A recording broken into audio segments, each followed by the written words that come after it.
E trisht ndahet nga jeta ikona e gazetarisë sportive, një lajm I trisht ka ardhur nga bota e medias e sportit në Itali. Zëri historik I gazetarisë dhe komentit sportiv italian, si dhe I kombëtares skaltër Bruno Pizzul është ndar nga jeta në spitalin e Gorizias këtë të mërkur. Ai do të mbushte 87 vjeç. Pizzul është një emër dhe zë I njohur në Shqipëri, kjo pas viteve 1990, kur televizionet italiane ishin dritarja jon për Europë. Pizzul është zëri I netëve magjike të botrorit 1990 dhe ngjarjeve më historike që shënuan futbollin në Itali.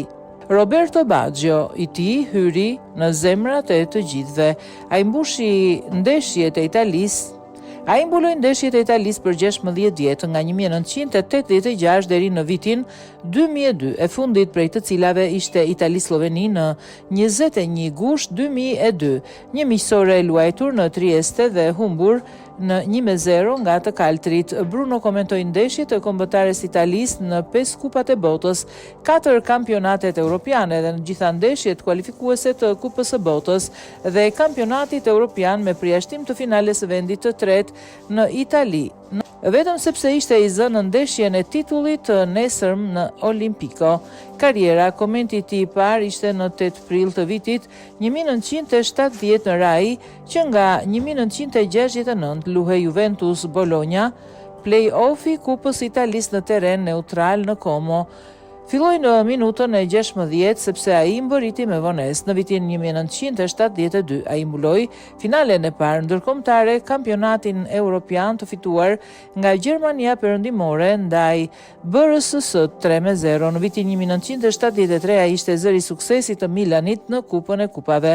Komentet e tij të fundit ndërkombëtare ishin në vitin 1999, Lazio në Kupën e Kupave dhe Parma në Kupën e UEFA. Ai ishte gjithashtu komentuesi finales së Kupës së Kampionëve të Juventusit, kur ndodhi fatkeqësia Heysel në vitin 1985 në 29 maj.